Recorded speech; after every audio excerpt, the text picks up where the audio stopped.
when I retire at the age of 82, I'll catch up on all these movies that have come Yeah, out. right. Because Jesus fucking Christ, like, well, even movies that I was mildly interested in seeing in theaters are on streaming. I'm like, fuck, I didn't even get a chance to even go see it.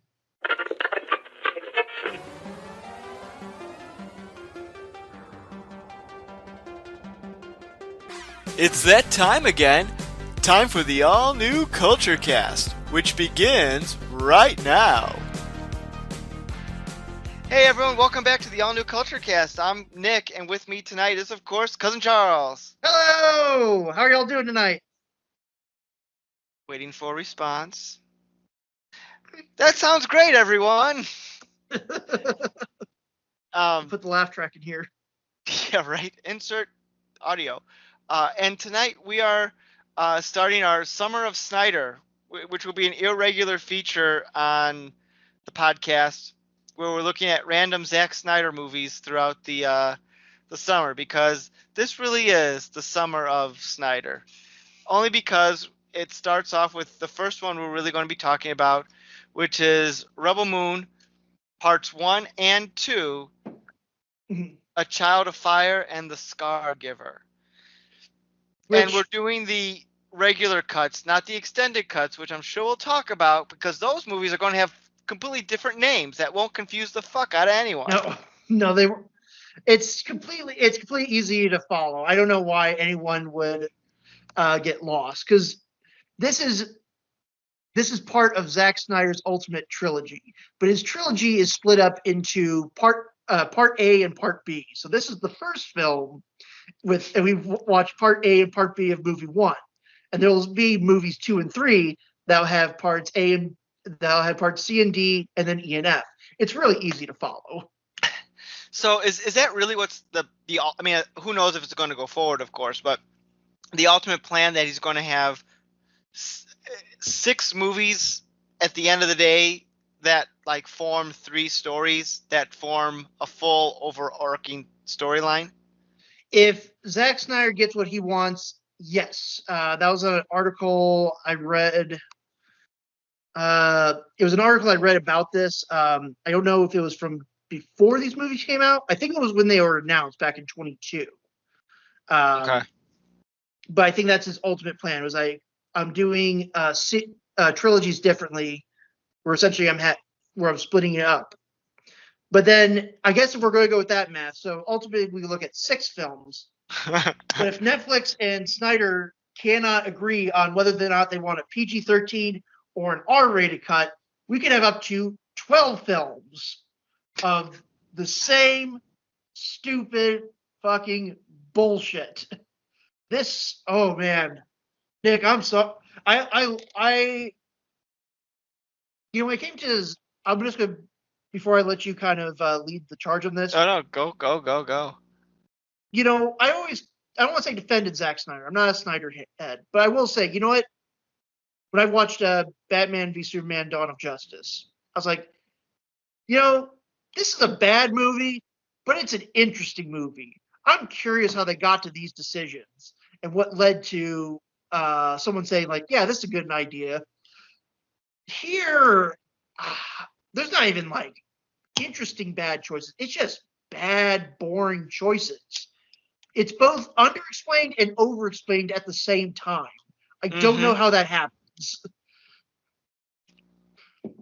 It's I want to get into the director's cut, but we'll put a pause button on that to later on. But yeah, this movie, I was expecting it to be visually dazzling and maybe not an incomprehensible mess, but like just pure madness, but like fun, stupid.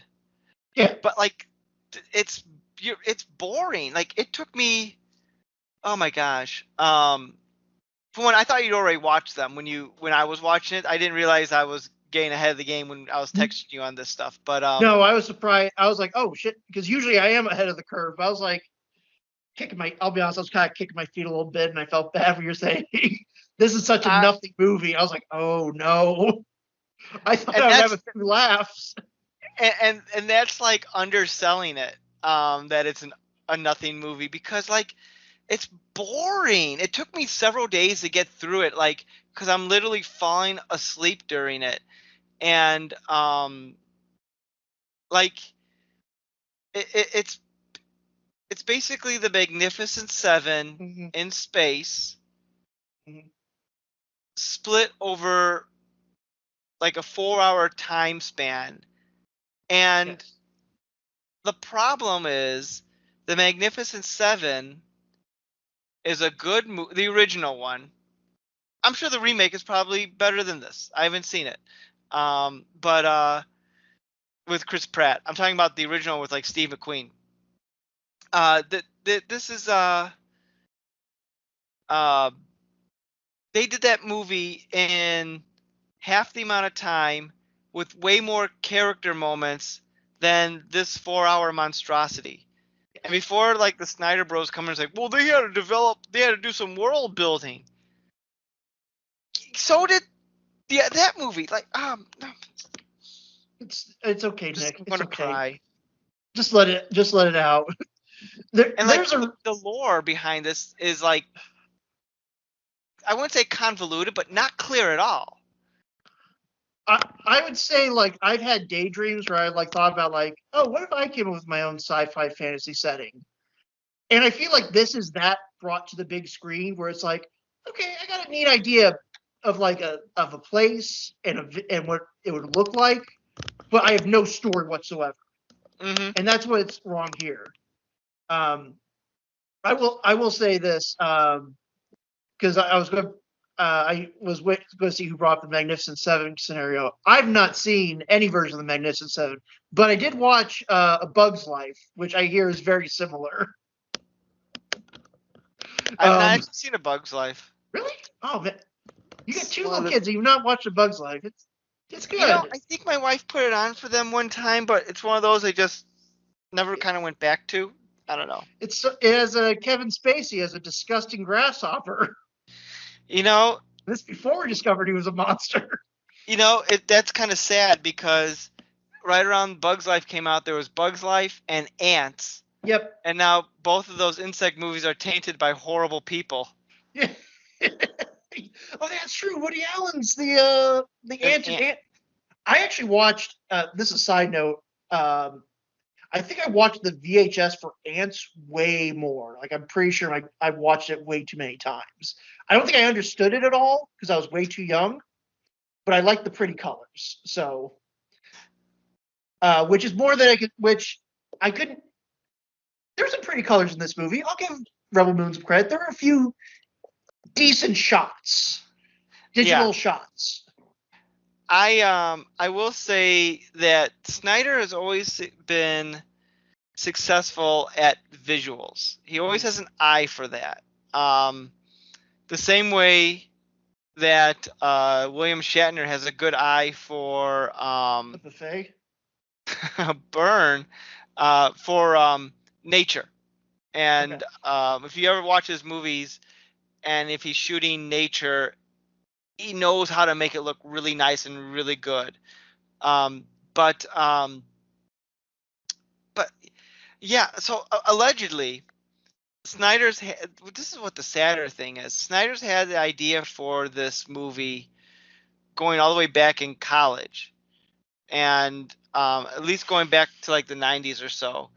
And okay, fine, but like you've had all like 30, 40 years, I don't know however long, and and this is like the best thing he could come up with. So it's Um, his, so this is his avatar. I guess, yeah. But Uh, I guess he pitched the idea to Lucasfilm as a yeah. Star Wars movie, Mhm. and Star Wars was like, no, we're good. Um, and that's saying something. I think anybody who is mad at the new Star Wars movies, mad at Kathleen Kennedy, mad at like they ruined Boba Fett, they did this, yada yada yada. They should be forced to watch these two movies on repeat. Be like, look, those other shit like the Book of Boba Fett isn't particularly great, but it's watchable. I could tolerate it. I could understand what was going on, even though there were some stupid parts. This this gives me fucking nothing. Like absolutely nothing. Like I spent the car ride to work this morning thinking about like positives of this movie. And I got a couple. I'm interested to see if they cross reference with what you had. Okay. So I like the guns. I like the way the guns shoot, the way they look. I like how it's like almost like they're shooting molten iron. That's kind of fun. So I'm pretty simple on that. Some of the spaceship designs and creature designs, not bad. Except for the stupid horse thingies. I'm like, just use a horse. Stop blending like a. Stop it. That we know it's a horse. Do they try to like force perspective that? Because the horses seem like gigantic. I can tell you exactly what they did. They had Clydesdales and then they CGI'd some weird alien head onto the Clydesdales. That's exactly what they did. They could have just done like what they did with the Ewok movie, just get regular horses, and no one would care. Or like they did in the Rise in Skywalker, have regular horses on the spaceships. There you go. Fuck, Rise of Skywalker looks like a fucking masterpiece compared to this shit. At least I could laugh at the fact that the magic dagger happened to line up with wreckage from 30 years ago. I can get versus whatever the fuck happened in this movie. Side note, going back to attention span, there were several times I had rewind and I'm like, I'll be honest, I zoned out. I don't know what the fuck these people just talked about. Like it's that fucking dull. But going back to nice things. So I liked some of the designs. I think that was okay. I like the Anthony Hopkins robot. It's not in it a lot, but I liked him. I thought that robot was gonna have a bigger role. He just kind of disappears from the movie. Yeah. And then, like, I thought he was gonna come back in like the battle or something like that, and he kind of does. But like, I thought he was gonna be in it more. I thought he was going to round up the other robots or like something like that. He was on a. I mean, I like his design. It's a cool robot design. Yeah. But I can't think of much else I liked. I thought those are about the nicest things I can say. I like the guns. I like I like the way the guns shoot. I like the way some of the ships and stuff look. And I like the Anthony Hopkins robot. That's about it. I like nothing else of this movie at all. A little fun thing here. I was reading. When they were making the movie, Netflix was nervous that the project was not going to be successful due to how long it was, that it would underperform. And the reason it was split into two parts is because Snyder was not willing to, quote, lose all the character. And so he split it into two parts. There's no characters in this movie. None. Like it's in the director's cut. I almost guarantee. I was going to make a joke, but again, spoilers for a future Summer of Snyder. When we talk about his cut of Justice League, any sort of minor character moment or character motivation is probably going to be in that director's cut. I believe everything that we saw in this movie was purely plot related.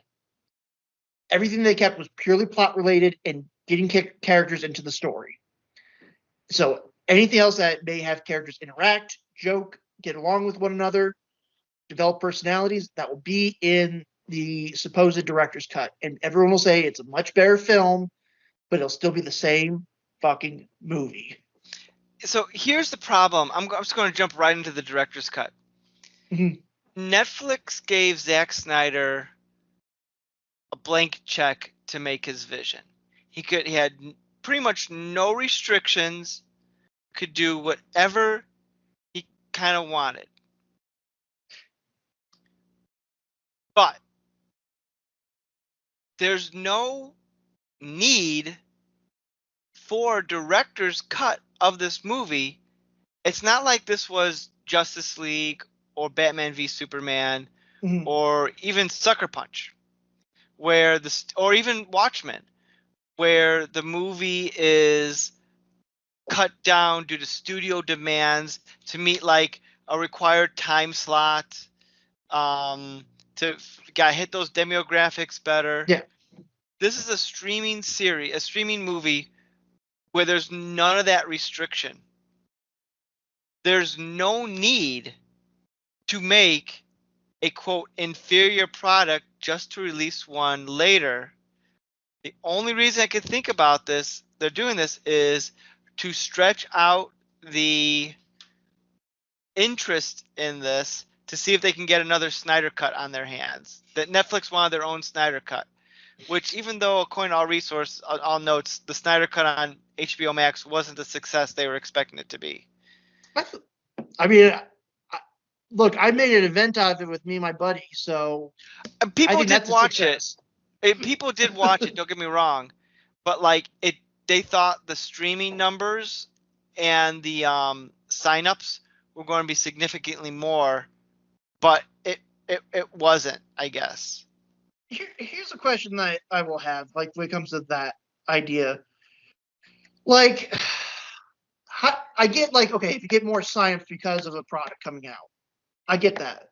But I've signed up for a lot of streamers, and then they're just kind of in the background, just in case, like, oh, I may want to watch that, or let's see what's on here. Kind of like just flipping through a channel.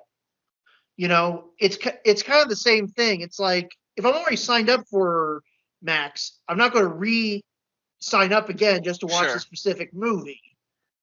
And like, so it's kind of, and like, you know, it's not like a traditional television release where like, oh, well, we checked all the numbers at this time and there were X amount of people. It's like, you know, it's cumulative. It's over months, weeks, years. I guess the big thing that these streamers look at is like the first month streaming numbers. That's kind of like opening weekend box office for a typical movie. And again, this is just what I've read, that the Snyder Cut wasn't the big draw that they were anticipating it fully being. So take that with a grain of salt, I guess. I guess Wonder Woman 88 had a bigger draw over the Snyder Cut, allegedly. Well, I could see that because like it was a holiday release and everyone was like, oh shit, you're telling me I don't have to drive my ass out of the theater in the cold? I can just pay a little money and watch it at home? And for the cost of one ticket, I get a whole month. I get a month's worth of movies. Sign me up. Sign me the fuck up. But that's a different discussion. Yeah. I mean, yeah. Go ahead. No, I was just to say, the signing up for a ticket. Did you hear Zack Snyder's comments about how his movie would have done in the theaters had it been released in theaters? Okay, I'm very interested because I know, according to Wikipedia, it had a limited theatrical release, which I feel bad for those suckers who saw it. It did have a limited one, but if it had like a standard mainstream release. Yeah, standard. This is hilarious and completely devoid of knowledge about how theaters work. Okay. Versus how streaming works.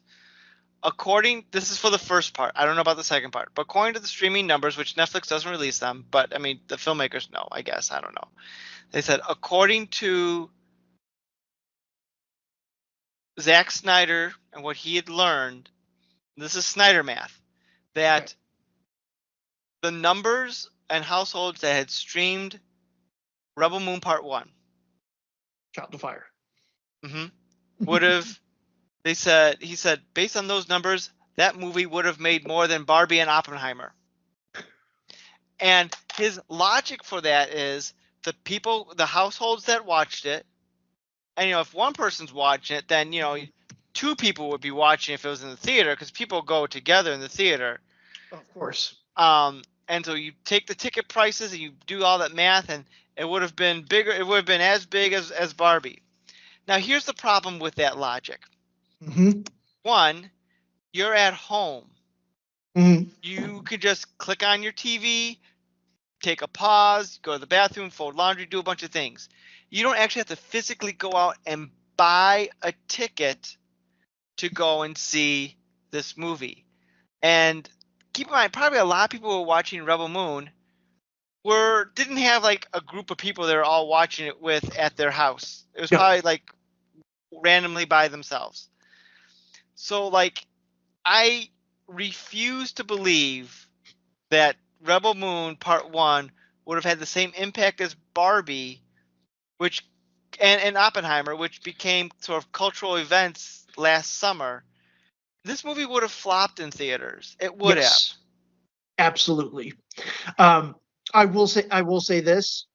So, kind of proving your point, Nick, you are part of a family of four. I'm a part of a family of two. Did you watch this movie with anyone else? Well, my wife came passed through the room a few times, but no, it was by myself. And I also watched this movie by myself with my wife listening from the other room. And even she said, "Yeah, Charles, I can't even follow what's going on in this." um, and also, for the record, so if my math is not the best, but he is saying this movie would have made over $2 billion. Barbie pulled in 1.45 billion. Oppenheimer pulled up a little over 950 million. So a little around $2 billion. This is a Well, $2 billion project, is what I he's don't saying. think he meant well. Not that this makes a difference in any stretch of imagination, but I don't think he means that it would make more than Barbie and Oppenheimer combined. I think you're just saying it would be making like money along those lines. Okay.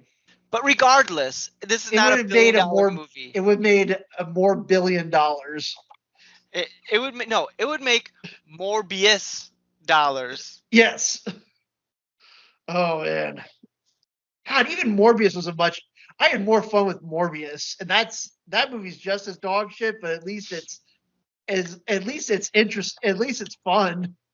You got Matt Smith, an actor who's probably way too good to be in something like that, having the time of his fucking life, He knowing knew that he understood the assignment. he's already said, like, look, people like him. People liked him as the Doctor. People, a new audience likes him now from House of the Dragon. He can do his sexy dance because you know what? He's got it made, man. The nerds love him regardless. Anywho, Rebel Um, Moon. let's talk a little bit about this movie here. Okay.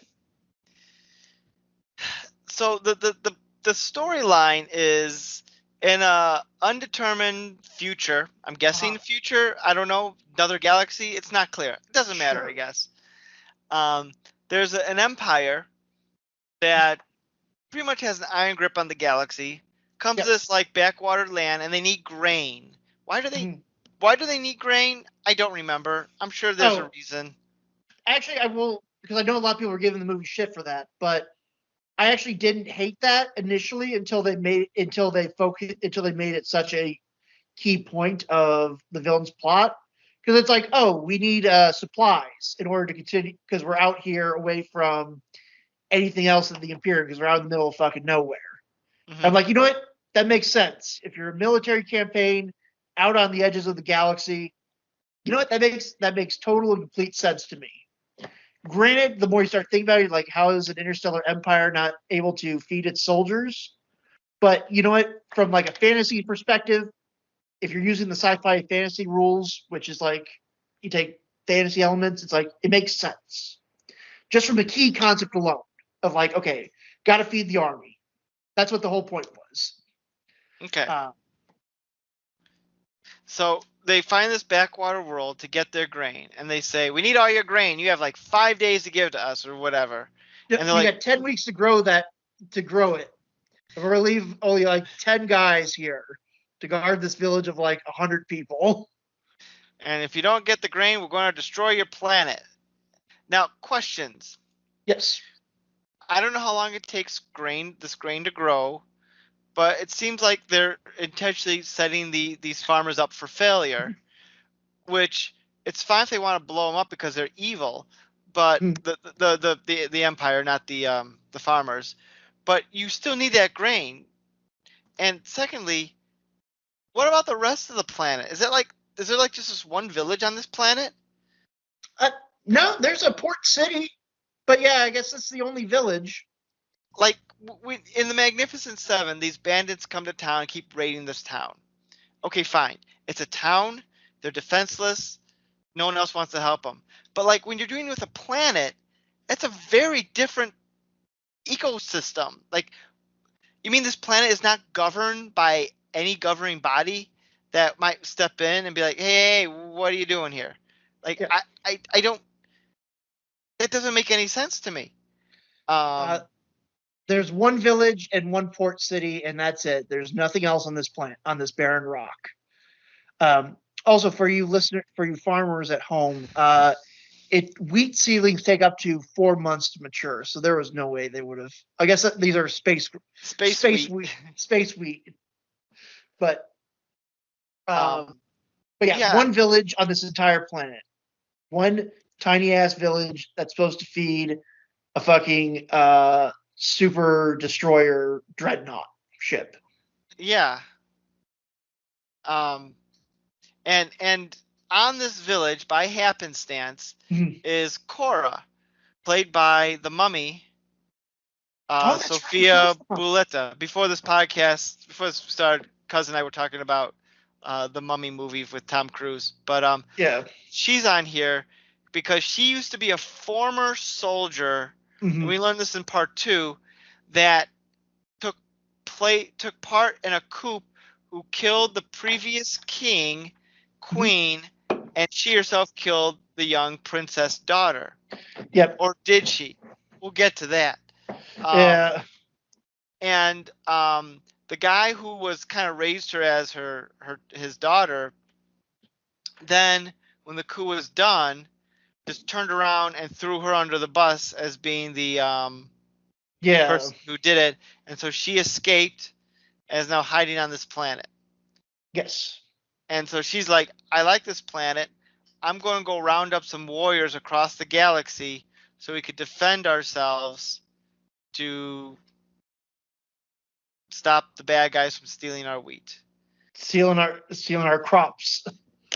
And then part 1 becomes each scene is exactly the same. Mhm. Hey, do you want to join our army? No. Please? Okay. We are given a glimpse into a different, unique sci-fi setting for each of these characters, and they have their own little mini action sequence, Yes. except for the D. I know I really like this actor, but I cannot pronounce his name for the life of me. Yeah. Devon, who's Demon Shazam. Shazam? Shazam. Yeah, the Wizard Shazam, and in a bunch of other stuff. Yeah. Great actor. Again, he's like one of those character actors when he shows up in a project. It's like, oh, that's always fun. That You know what I guy. mean? I Yeah, it's think he always was in that the guy. original Gladiator, wasn't he? He was in the original Gladiator. Yeah, he was Russell Crowe's buddy. Um, Yes. but yeah, but pretty much everybody gets like a little action sequence. Um, they explain it's weird because it's like they it's a very much a happenstance of how they come across this. So they go to they go to a wretched hive of scum and villainy. Again, very similar to the Ant Flick in the movie A Bug's Life. To find war, she's trying to find the small rebel cell, the Bloodhawks, but their only contact, random guy, is Hmm. taken away by bounty hunters. So they're like, oh, we have no other way of reaching the Bloodhawks. Last I heard, they were on this planet. Okay, we got to figure out how to get to that planet. So they go into the bar. Um, a weird alien tries to have sex with male protagonist with the male love interest. Yes. Yeah, he's like, how much for this one?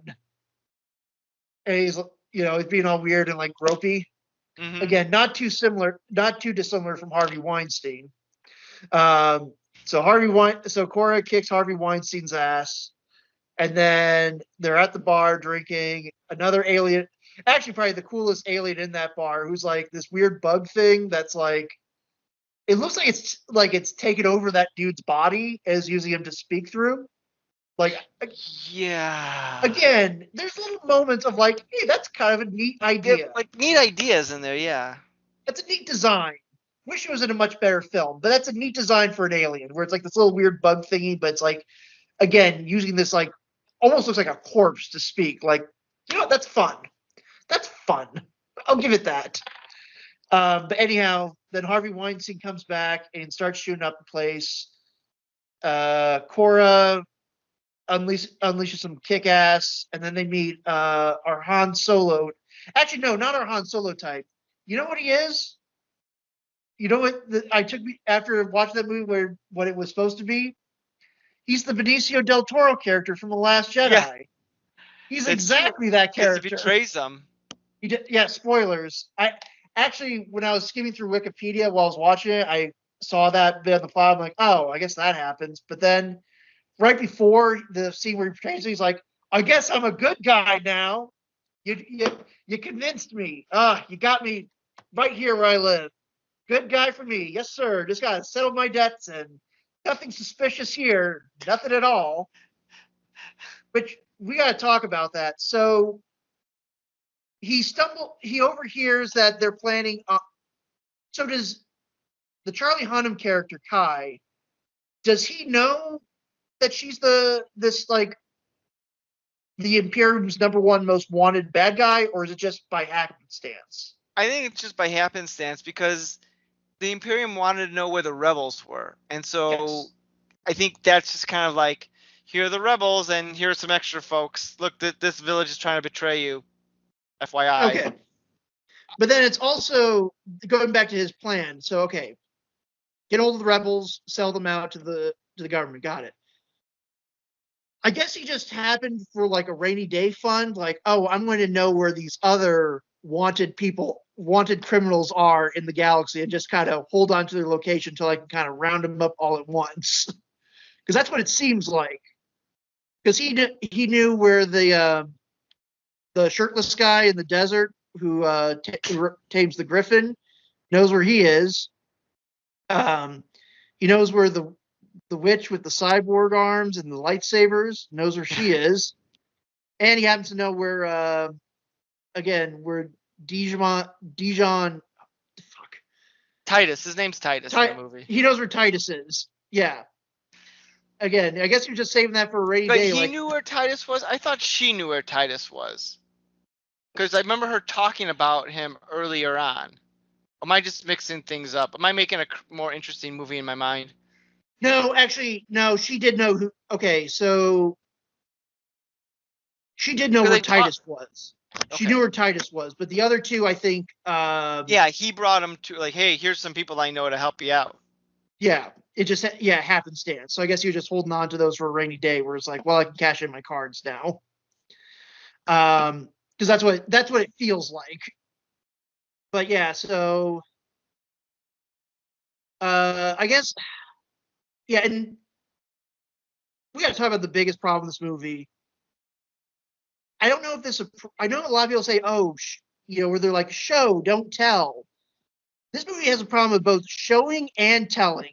Yes. It tells us the backstories, which is fine, but then it also shows us all those backstories in the most blunt, like matter of fact way possible, and does it multiple times, like in uninteresting ways. Like I literally screamed at the TV saying, fuck off, when the bad guy had all of our Magnificent Seven captured, all of our warrior bugs captured, and was listing off their backstories.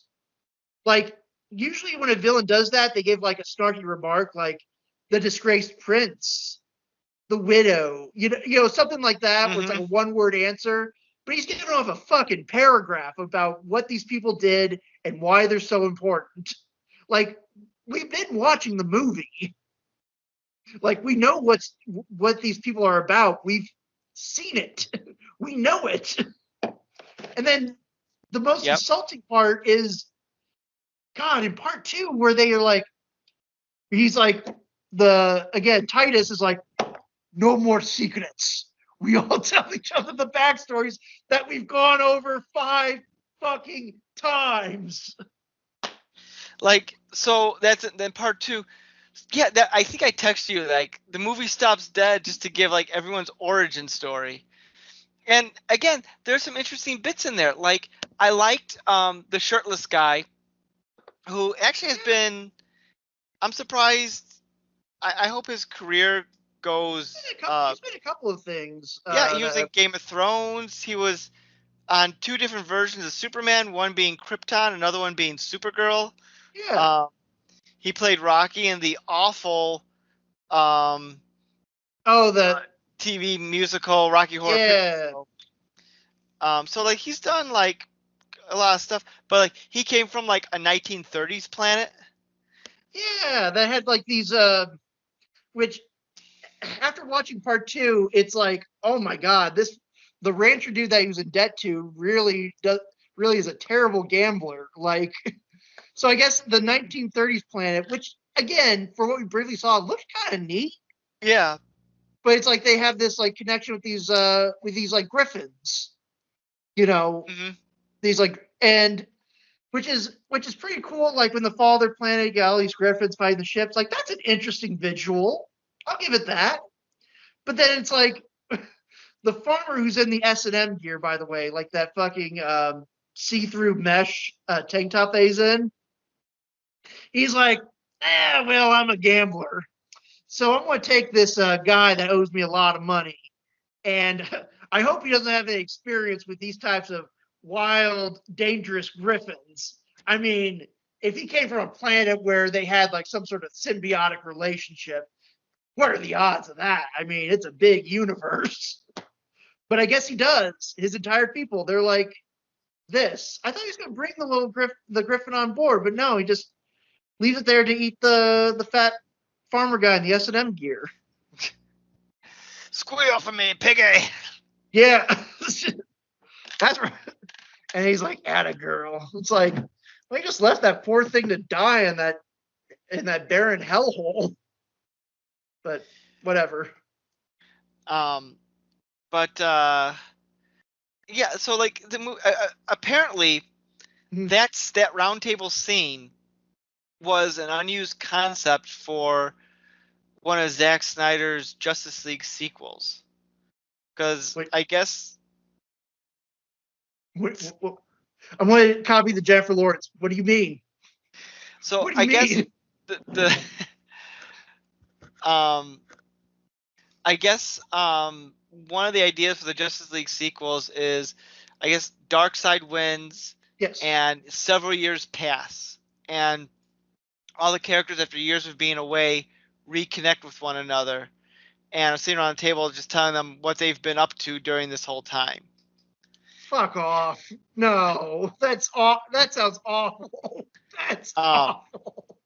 And supposedly, I'm not saying what the stories that each character got would have been what happened to the Justice League, but just the general idea from that scene was ported over. If what I heard was true, of course. But you can do a scene like that, but you don't give everybody 5 minutes to explain their backstory, and then you show this like, I don't know. Maybe it would have been pulled off better in Justice League Snyder Cut Part 5. I don't know, but regardless, I guess that's where that came from. But it's like the movie stops dead. Like it's boring. And then my story is this: like you're 100% right that this movie does a lot of like telling and not showing. And when it does show, it's like boring AF. It somehow both shows and tells at the same time, and it just sucks. Like it's like he had the ideas for like each one of these characters in this Magnificent Seven. Again, I've only seen A Bug's Life, so I know that none of those characters had detailed backstories, but they had a gimmick. Mm-hmm. And in this movie, they have a gimmick too. Although, actually, only Sword Lady has a gimmick. Everyone else is just, I guess the one guy talks to animals, but just the once. Otherwise, he just has axes. And then the one guy's just a farmer who's just really good at, or one guy's just a general who knows how to motivate people.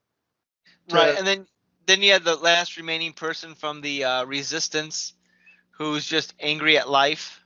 Yeah, I guess were they supposed to be like lovers or something, or just like because she said something like I'm always there to cover your ass or something like that, and then he fucking dies.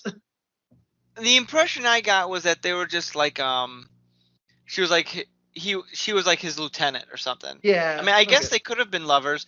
Maybe we'll find out in the 4-hour director's cut. Maybe. Um, technically, both these movies. This is a technically, if you consider these all one movie, it's a 4-hour experience. The director's cut will make it a 6-hour experience. Won't that be exciting, Nick? Yes, yes. I can't wait to watch it. Oh, speaking of Justice League connections, the one half of the Bloodhawk siblings is Ray Fisher, or Yes. Cyborg. I guess he really tied his wagon to Zack Snyder because oh boy, what other movies has Ray Fisher been in? Um, I remember it being announced that he was going to be in this movie, and then I'm wondering like, well, when's he showing up? When's he showing up? And then like, oh, I think that's him. Oh, he's dead. Huh. Thought he'd have a bigger role. Nope, he's just dead. He like I'll be honest, I was confused for like a good half minute for like a good couple minutes at the end of part one because I could have sworn they said so. They're okay. Spoilers to anyone who's paying attention to this podcast more than the movie. So they're about to go back to the quote unquote rebel moon. All right, and before they do that, their smuggler friend Kai says, "Oh, I gotta settle up my debts, and then I'm all free to join this rebellion." But it turns out it's a trap. It's a trap. It's a trap. They almost get captured. All is lost. But then Gunner, I do remember his name, Gunner, who's like, I think he was Dario Naharis in Game of Thrones. He's been in a bunch of stuff, but he's always like generic white guy. It feels like, you know what I mean? Yeah, and he Like, was in this one. but yeah, I guess he got some courage and let Cora free, and then so there's another ship which I swear to God at one point I thought they said that was the dreadnought, like it was just at a different angle, but it wasn't because I guess Ray Fisher, I almost said Ray Winston, but I was like that's not right. Ray Fisher runs at it with a spear to like one of the gunner cockpits, misses the dude. The dude like guns him down, but then he manages to like kill him, and then I guess the controls for the entire ship are in these like turrets. So he's managing to like flip the whole ship onto the dock and cause it to explode, which seems like a very inefficient design if you ask me. But I could excuse that. That's the least of this movie's problems. yeah, what's sad is like so I didn't realize that parts 1 and 2 are supposed to be like one film when you really Mm-hmm. look at it. So I was thinking like, oh, this is our midway point or this is our big finale, and we're just on a random space dock, in the middle of nowhere. Yes, yes. Like they were there because I thought, okay, so going into this movie, I thought the whole first part was going to be like the Magnificent Seven setup, and then the second part will be the aftermath of whatever goes down. Your But Empire like, Strikes Back kind of deal. yeah, I guess. But it's not. It's all of a sudden we're at this big thing, and like, man, this is a really big action piece. And I look at the Netflix, and I'm like, oh my god, this movie's almost over now. Oh, Yeah. I was not expecting this. But yeah, it just gets this action sequence, which isn't a terrible action sequence, but yeah. What what's interesting or what's mind-boggling is at the end of this, I thought, okay, I guess it defied expectations. Yeah. Um, Subverted it's expectations. subverted because like the general guy died Yep. or sort of, and it was established early on that if the general of one of these dreadnoughts dies, the dreadnought can't do its job anymore and has to go back to the mother world. So then Which our planet will be makes no safe. fucking sense. No, because you think, oh, this rebel world killed our general. Well, we're going to send a whole fleet of ships and bombard the Yeah. planet. I, yeah. Like, what do you mean they would have just they give up? Like, there's a chain of command for a reason. And what's even more puzzling is They and I'll thought they get were in back the to my clear. well no well I'll get back to my plan in a moment. Um, that's fine if they thought they were in the clear, but like they said, oh, what's a Dreadmont is the commander's dead, then it can't do anything. But they like immediately resurrect the guy. Mhm. Is that a new thing, or like is that like how do they not do? Does only this guy get resurrected, or did they? They don't go into that. It's just kind of like let's bring him back to life. He's going to be in the tank for a few weeks or a few days. It's unclear on the timeline between movies. Yeah. And is he a robot? Because like they pull back his skull, his like scalp to plug that Yeah. thing in, and it looks like he has a robot head. That would have been cool, like if he had some more cybernetics and shit like that. But yeah, they could. He got better, is what it boils down to. And the Like fact that Balsac or Basilosaurus or Basilius, whatever the fuck your Emperor Palpatine's name is, he's like, oh, my daughter, the one who could expose to the galaxy that me and the Senate, performed a coup, a Julius Caesar type coup. Um, you know, we know where she's at. Why don't I send every ship I have to get this person, because she is like the most important person we get? Nah. I'll send, again, probably the most, not the dumbest, but if Zack Snyder was ripping off Star Wars, he's like General Grievous, Admiral Noble, like we'll take a military title and an adjective, and like an adjective. yeah, I thought here's what would make so okay. They go back to the planet in part two Mhm. and are like, we're living our best life. The rebels, the warriors that we selected, they're just gonna come chill with us now because they got nothing else to do. It's a nice place to live. We're Yeah. safe. But oh no, they get contacted by the general saying we're coming back for the grain, Yeah. and like fuck, now we gotta learn, and we'll be there in 3 days, and it's like well, fuck, now we gotta learn how to fight, and we're not gonna, and then god damn it, then like Titus is like, okay, we will harvest all the grain. We'll do it all in 1 day. No, that's not how it works. Like, how much time is passing right now? Because it was going to take them 10 weeks to grow it, and let's just say space grain takes 10 weeks. Okay, fine. Yeah. But, like, presumably from Rebel 1 to Rebel 2 was a week, maybe 2 weeks' time. I don't know. But none of that makes sense. And how are they able to harvest all in like 1 day? And then day two, we're going to teach you how to fight. Okay, they're probably exhausted from all the freaking harvesting they had the previous day. You're I'm, not going to like teach these people who don't know how to like fight to become expert fighters. Turns out you just take the gun and point and shoot. That's it. Like everyone was Um, a pretty good marksman, to be yeah. honest. Um, I want to say with time in this movie, I am going to be less generous. I'm going to say gathering up all those warriors took 9 weeks, because I'm going to say it took about 9 weeks, and they only had like, because when that one dude called and said, "Hey, is that grain ready?" He's like, "Oh yeah, it'll be ready soon." It's like, because they said you got 9 weeks to grow it. We'll be back in 10 weeks, so you got a week to prepare it for us. So I'm going to say it took them a full 9 weeks to get everybody to show up, to get all these people together across the galaxy. So there was a lot of sitting around twiddling thumbs. Okay. And then that last week they really busted their ass to, again, not only harvest, but like grind it, turn it into flour. Which I'll be honest, like I don't know, like even the bad guy says, "Fuck the grain." Like the second command's like, "What about the grain?" Like, who gives a shit? Well, The, the, I there's like, get I get the plan why they got the grain so they can use it as a hostage situation and protect like some of the other people.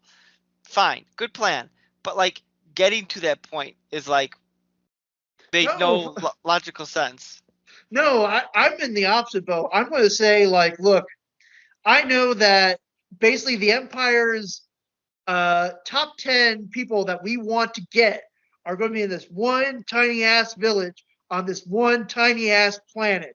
Fuck the grain. This is worth way, way more than some flour, my dude. So at that point, I'm like, I would already be like, screw the grain. We got a much bigger prize. Blow them from orbit. Here's what I would have done. Okay. In our spiffy Nazi-esque uniforms. Yeah, with the spaceships run on coal. The most efficient, clean source of energy in the entire galaxy. Again, interesting visual to have like a scene in. I mean, there's a lot of neat ideas in there. Kind of steampunkish. So I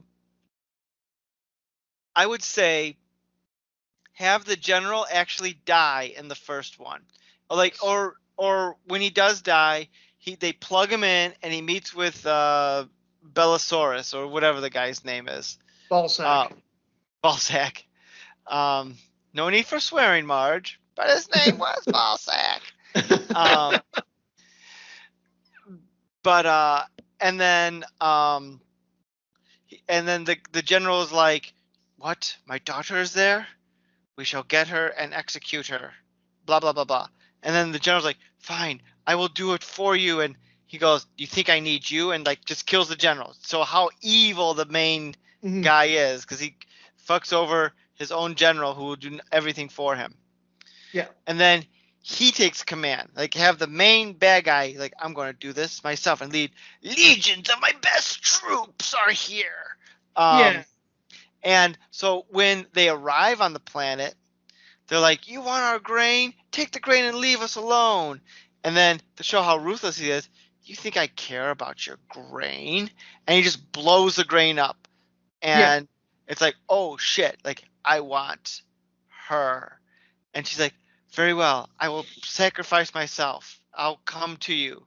Like, good. And then they're like, destroy the town. So the town still has to defend themselves. Yes. But like, I feel like that would raise stakes, give agency, and wrap this movie up. So when they kill the main bad guy, they don't have to have any sequels. Yep, there we go. It's all done. That also another idea that I'm not sure why they didn't capitalize on. So when Cora is explaining her backstory, I think the first time, they talk about like, okay, in the Imperium, we are required to take a lover. That way, when the fighting gets crazy, we're just fighting for each other, or some. It's like something like that, right? Why wasn't Admiral Noble her like former lover or something like that? Like they show like whoever she had as her lover like dead on a battlefield, like. But like a smarter idea would have been to make, if you're establishing this idea, like, okay, everybody in the Imperium army hooks up. This is your battle buddy, right? This is your battle buddy. You know, you can bump uglies, all that stuff, because at the end of the day, doesn't matter the politics. You're fighting to keeping your partner alive. Like, wouldn't that be such a much more interesting conflict? You have someone who's bound by duty and someone who had to run away from duty because they followed that duty too closely. Someone who's brainwashed still, someone who's like seeing the light. Wouldn't that be much more of a fascinating, when they make their fight at the end much more engaging because they're like exes? With the exception of small universe syndrome, I like what you're saying, because I could see their battle on like the little scaffolding. Scaffolding mean like, "You killed the former emperor. You must be destroyed." Like, "I didn't do it." "Yes, you did. It was Belisarius or Balzac or whatever." Like, and then it's like this. And it's like, "Then you are truly gone." They have their Obi-Wan and Anakin moment. Exactly. And then when they go into like, I don't know, the Infinity Room or whatever you want to call it, he questions him. He questions him, and then that's when he realizes, oh shit, I was on the wrong side, right before the evil emperor offs him for good. Or maybe then at that point, like, he starts to realize that what she told him was true.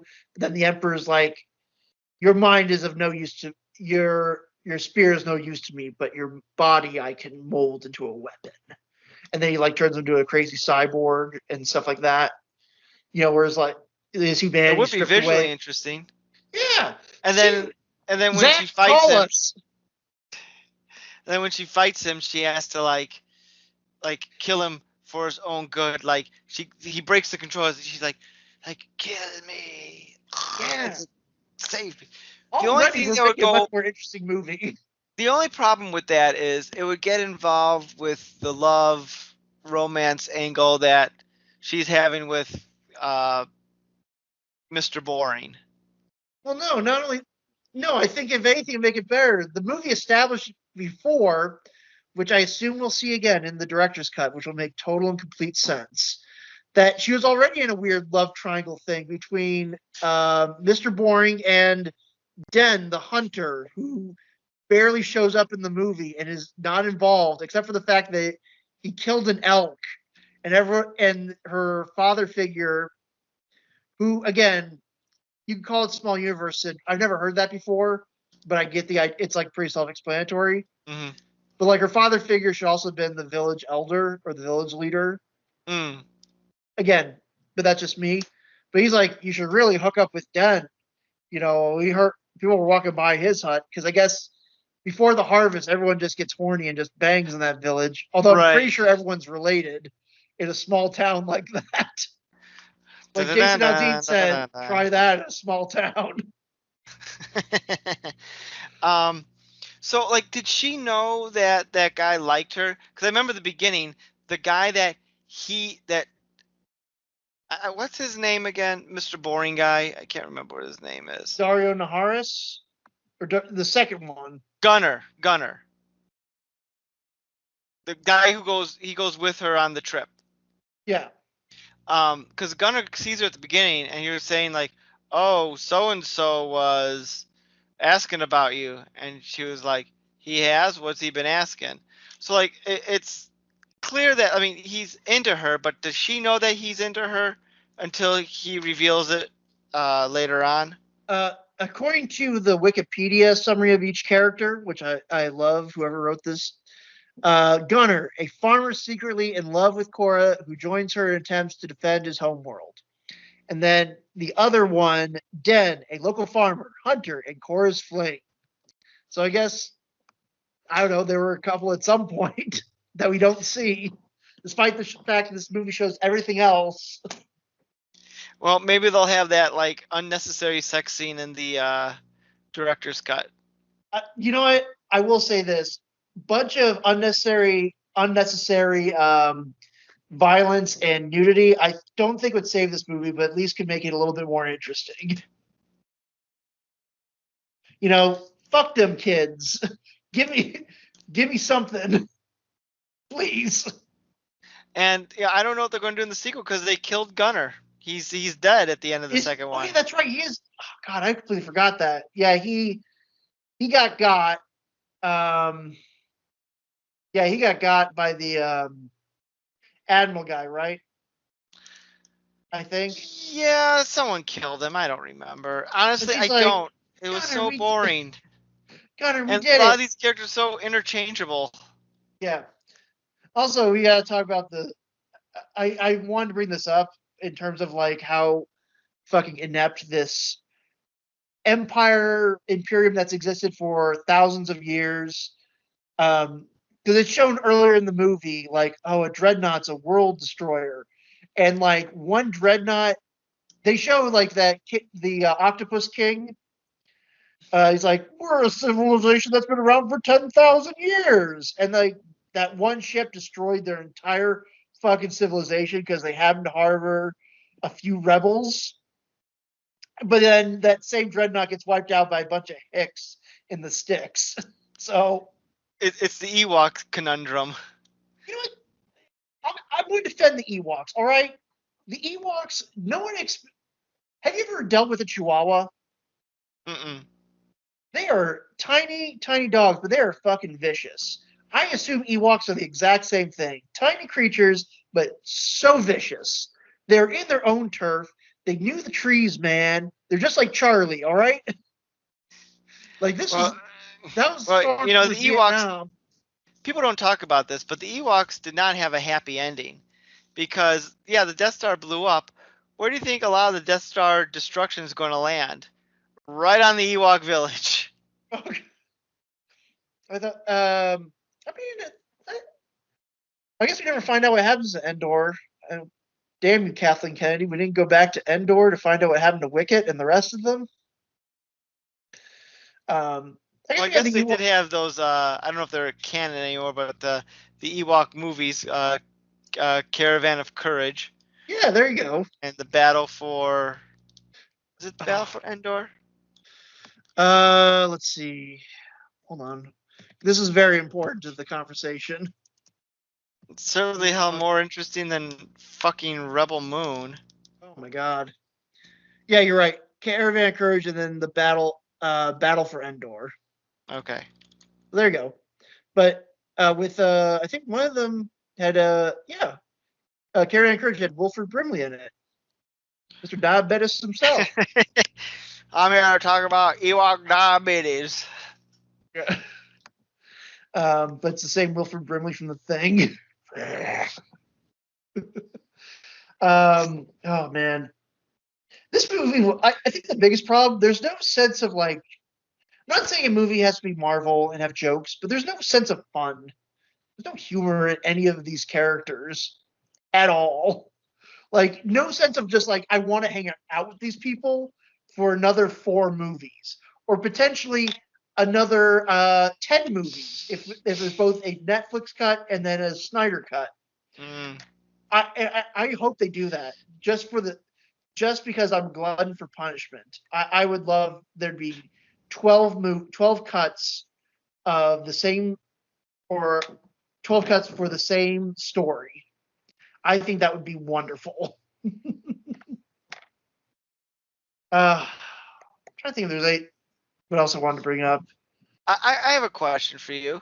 Go ahead. So I can't remember because they don't go much into it, at least not enough in my mind. So the previous king, queen, and daughter who they killed. Mm, This is an empire built on war. yes. Was the king and queen trying to become like peaceful empire? Yes. That's what. So I guess their daughter. I don't follow it. I think the Anthony Hopkins robot explained it, and then they explained it later. But I guess the princess had some sort of like magical powers. She Mm-hmm. could she could either create life or she could bring things back to life. So where the empire that her family had built, because they do say it's a bloodline that's been unbroken for 1,000 kings or something like that. Mm-hmm. Um, but she had the some power to like give life or something like that. So they were going to, on the day of the assassination, they were going to the last dreadnought that the Empire was going to commission, and it was going to be named the Peacemaker. Okay. Not related to the John Cena show. Well, It they were. John Cena was there, but you couldn't see him. ah man, John Cena in this type of movie would have been entertaining. I'll give it. Could you imagine? Like just somebody who like cracks a smile, has fun, knows what kind of movie they're in. Um, Anywho, so yeah, they're going to commission that, and then they're going to be like, we're going to abandon our warring ways, and we're going to make peace in the galaxies. Um, Also, fun fact: did you know that was Carrie Elways as the king? I did. Yeah, that was. Did I I was know wondering, it was like Carrie? when Always get when out of yeah, here. the first shot I was like, who is that? It looks familiar. And then I was like, oh, it's Carrie Elways. It's so there you go. So that was pleasantly surprising. But I will say, so they again because Snyder is very much a fan of. He loves his Jesus. So he loves his like Greco-Roman shit. So he's like, oh, we're doing a reverse Julius Caesar. Or we're doing a Julius Caesar thing. I absolutely love that they they have the little band there for like presumably the coronation, and then they're Mm-hmm. like, all right, play our assassin assassination music. They change keys for as they're like stabbing the king and queen to death. Like knowing that band's like, oh my god, I thought this was supposed to be a peaceful gig. Oh my, we got our bags on our head. I can't see what's happening. Which I guess I didn't quite get the bags over the head kind of deal because I think they all mainly because of like, okay, for the musicians it makes sense, whatever, it's future. But then they also show those same bags on Titus's captured soldiers. So like did that Yes. was that supposed to mean something? Well, it's so deep, and if you don't get it, then clearly you just don't understand Zack Snyder's genius. Yeah. Also, yeah, the princess is like, "I'll forgive yous," as she gets fucking gunned down. But the princess, they imply she's still alive somehow. Yeah, but everybody says she's dead. So like, how does that work? We'll find out in Rebel Moon Part 3. Guess. Here's what's going to happen. They'll find the princess, and she uses her life powers to bring back what's-his-face. So they can live happily ever after. Gunner? Oh, God, you're Gunner. probably right. No, I was going to go with, I'm looking through the list of people in this fucking movie.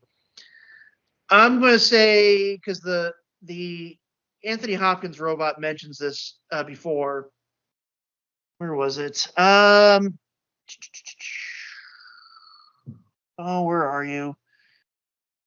I'm going to say Sam, the water girl who warmly welcomes any outsiders that come to her village. I'm going to say that the princess's spirit actually went inside her and is actually trapped inside Sam. And that's why she looks like the princess. It's stupid. It doesn't make any sense, but fuck it. Why not? I also love that that's the Wikipedia description. She's just the water girl. Like, care for some water, eh? That's just all she does. But then she knows how to, like, fire a gun. Like, really good. It's not that I've never fired this to go, boom. Fuck yeah. Yeah, she gets like the big shotgun that like blasts anything in front She doesn't of like get blown away at all. No No. recoil on that. It's the future. They got that figured out. Well, it's about time. I will say this: I just thought about this because I was thinking about that shotgun scene.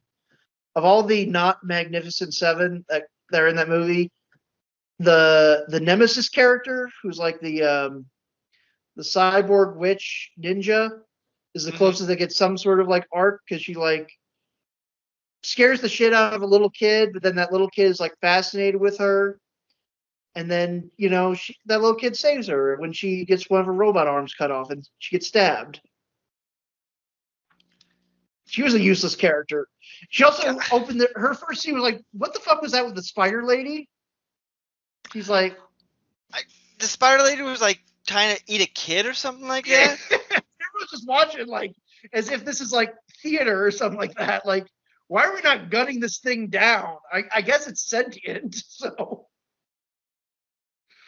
yeah. I mean, that goes back to like some things. I'm like, okay, there's some cool makeup here. I feel bad because it's like I feel like they wanted to do. Okay, good. I feel bad for the people who got hoodwinked into this. Let's put it that way. They thought they were going to be in a big budget sci-fi movie that everyone's going to know their name. This movie actually, I think they said the budget was only 166 million for both parts. I mean, that's pretty good. It's good. Yeah, it's good, but like it's not like I think like what a Marvel movie is like 200 or something like that. So, and that's for like half the runtime. So I guess Snyder knows how to stretch a budget or get people to work for pennies. I don't know. I mean, yeah, I mean, a lot of those movies that cost so much is like they're like bigger IPs and there's more money put into them, and there's no like big name actors in this movie, Anthony Hopkins excluded. Like, so I mean that helps keep costs down as well. So let's be honest. They showed up at his house and like, look, can you just record these lines on my phone, and we'll do the rest in post. I mean that's a bigger discussion. I will say as well as like, what does a movie cost? Because like, side note, also on Netflix, I watched a much better movie, Godzilla minus one. Oh, I need to watch that. It's so good. It is so good. But again, that movie had a $15 million budget, and it looks fucking phenomenal. And Well, you would never know it. something about that, and this is very key, is yes, it had a $15 million budget, but those VXF artists in Japan get paid nothing. So Take notes, there's Hollywood. yeah, so there's you have to factor that into it. I'm pretty sure also the side note forgot, or I have to look this up, but I thought I had heard that the director was like a VFX artist, so where he had like a background in it. So I think that may have been a part of it. He's like, I know this shit. I know how to make this stuff work. But no, that movie is it's very good because it also, besides having pretty good effects, which everyone's treated to like, oh, good VFX nowadays. Mhm. It also has a much better, more cohesive story than this fucking movie. We This should movie, we should podcast on Godzilla. I love that. It's good, All right. but We'll pencil that in for maybe next week. Huh? yeah, they're good. But yeah, I mean, I guess the biggest thing I would say, this movie somehow has not enough and yet too much story at the same time. Like from the opening narration where they're just throwing this shit at you. Let me stop you right there. Okay. My litmus test on if I'm going to be starting up a bad movie is if there is an unnecessary amount of narration at the beginning. So when Anthony Hopkins starts babbling on for like 10 minutes or however long it was, I just went, oh, this isn't a good sign. No. Because anytime a movie does it, I'm not saying it can't work, but when it's like gives unnecessary amounts of detail, that's usually a sign of trouble. I mean, going back to the original Star Wars, I It just mean, set up the first scene. yeah, it just It's said the all it did, and it mm, dropped you in the world. yeah, and there was, I mean, yeah, like Star Wars opens with a lot of like, I don't want to say unnecessary detail, but it opens with a big exposition dump. But the terms are vague enough, or not vague enough, but the terms are universal enough that you understand what's going on. Like you understand what an evil empire is. You understand what a rebellion is. It's it is it explains a lot without having to over explain it. Here it's like, okay, 1,000 years, there's an unbroken line of kings, and then there was a slain king, and then a region took over, and then the expansion across the. It's like, what the fuck are you talking about? What the fuck is any of this shit? It's like character, like when she's like General Titus, who stood up to the Imperium, like, who the fuck is General Titus? Who the fuck is that? I mean, the closest I can think of is like going back to the Star Wars comparison because we haven't really made that many. I mean, there's a lot of visual references, or this movie fucking looks like like a bunch of things.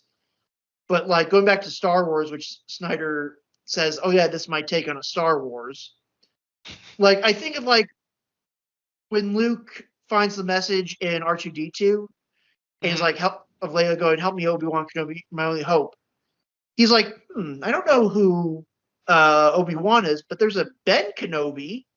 Like that's the closest I could think of because like, who the fuck's Ben Kenobi? But we already knew from the message. We're like, whoa, this guy lives in the middle of nowhere. These two robots that his uncle bought are trying to get it the fuck away. Wait, what's going on? You guys are on a mission? What kind of mission? There's a little bit of intrigue, and then when you get that message of Mhm. help me Obi-Wan Kenobi, you're like interested in who the fuck is Obi-Wan? Here they say who Titus is, why he's important, and why we should try to find him. I'm like, who the fuck was this? Why is he important? And then he's just like, again, drunk on the set of Gladiator, pretty much. And also, we don't see him. They mentioned something like the last people who tried seeing Titus, their heads were on spikes outside of his quarters. But he looks like I thought they said something like that, but he just looks like a fucking drunk on the street, going like, I lost my men. Come on, you can get revenge. I think that was in the trailer. And I think this movie works a lot better as a trailer than it does in an actual film. Like, the trailer knows how to get you hyped. Yes. Like, yes. The standalone images, the few lines of dialogue that, like, I think she says something like, what are they here for? Everything. And then, of course, like, the bad guy repeats the same thing. He's like, what do you want? Everything. I was like, oh, fucking course. God, what else can I say about? What else can we talk about this movie? I don't know. Would you be willing to? Okay, I guess we need to ask the big question, since we've picked out the big things that happened in this. Are you willing to watch the director's cuts? No. I have to agree with you, and this will kind of, because you have yet to see the Snyder cut of Justice League for our Summer of Snyder, right? That is correct. At the time, that was going to be at the time of this recording. Yeah, that is on my what do you call it? Do list to get done here in the next week or two. I'm finally going to I'm going to do it. Okay. Did you ever see the original cut of Justice League?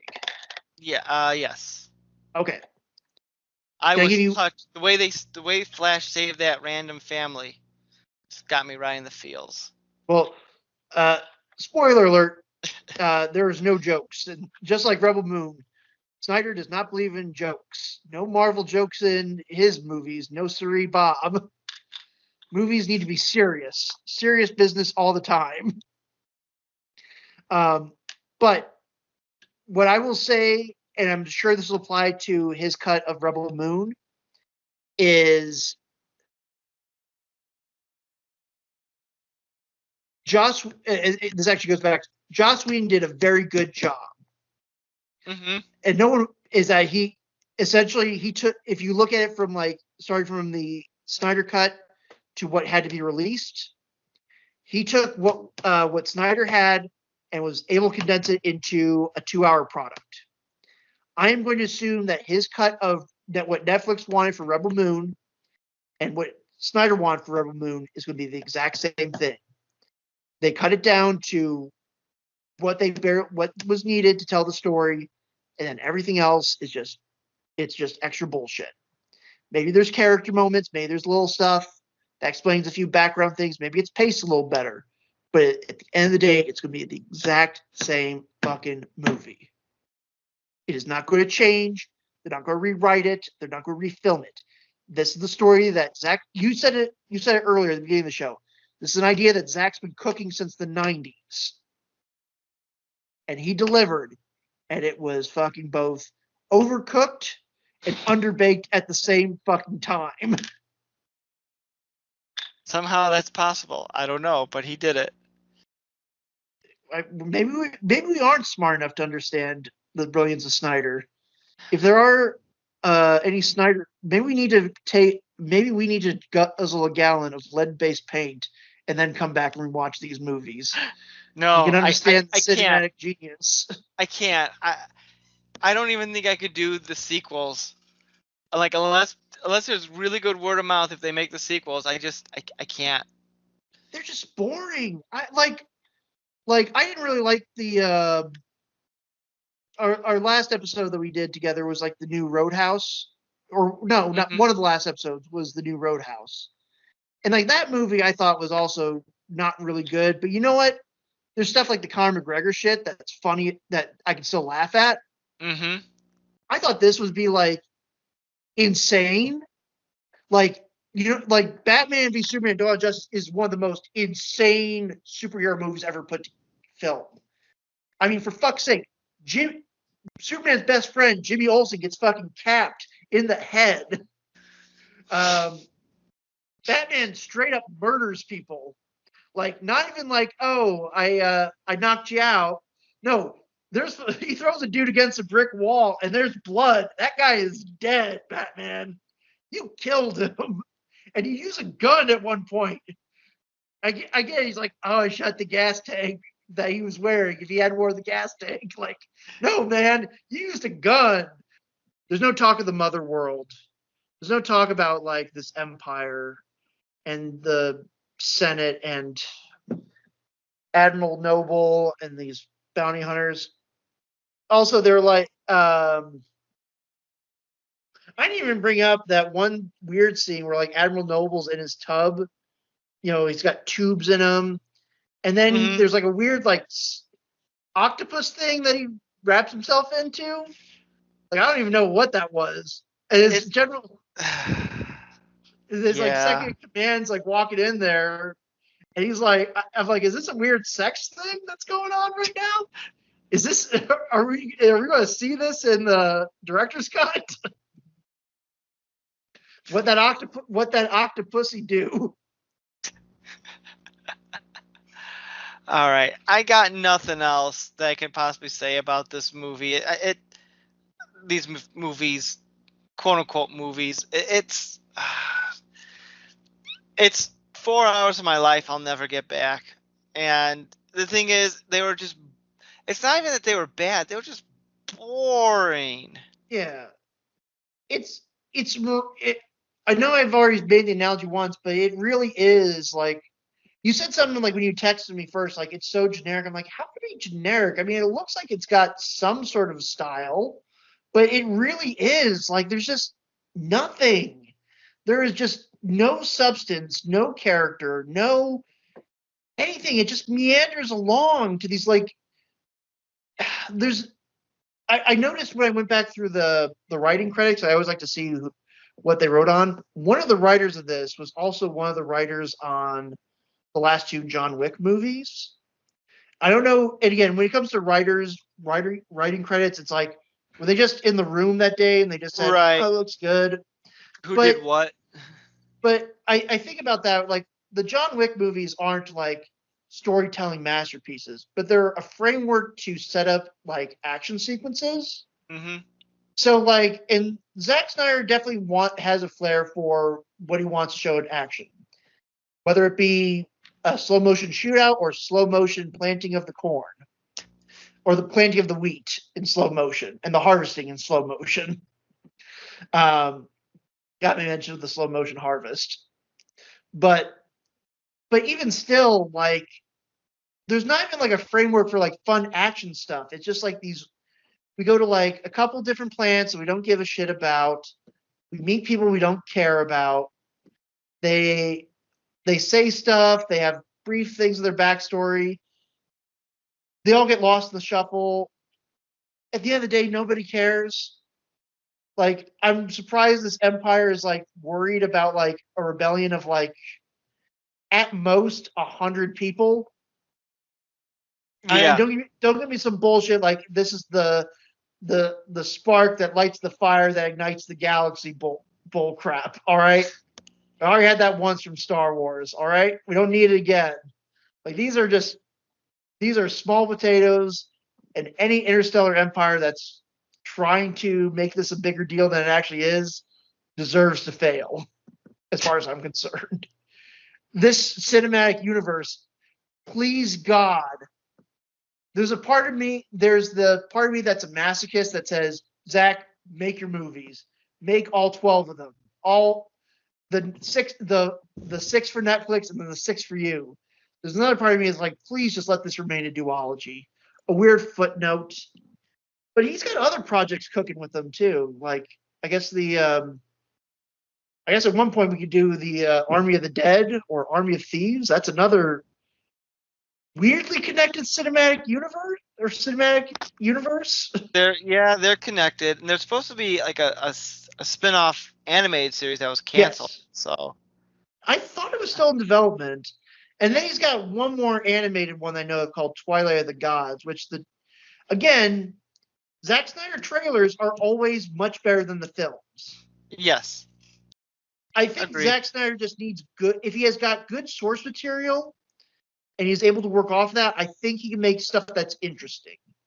Not great, because again, I think his DC stuff is not necessarily great, but it's interesting to talk about.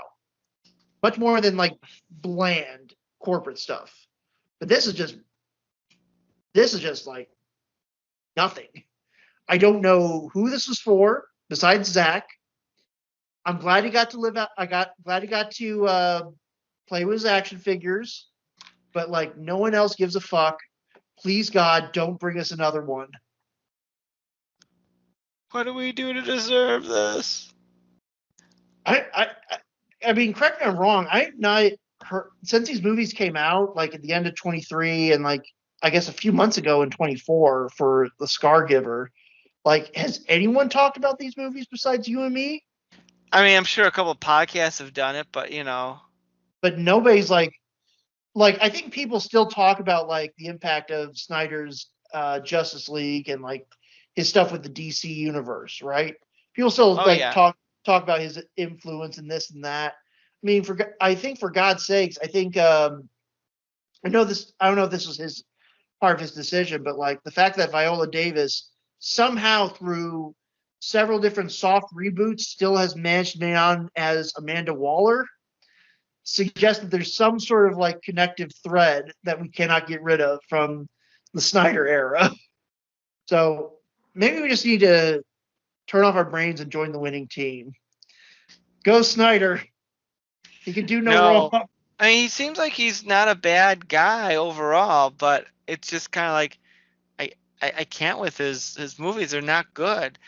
He's like a George Lucas where he needs someone to rein him in for his neat ideas to get like, you know. He needs a Harold Ramis to his Dan Aykroyd. Right. Also, when anyone brings up like the there's such a nice guy argument, you know what I always say to that? Ted Bundy was a nice guy. All right, Jeffrey Dahmer was a nice guy. John Wayne Gacy was a nice guy, and look at them. Look at all the people they murdered. Are you implying that Zack Snyder is a cannibal? Would it surprise you?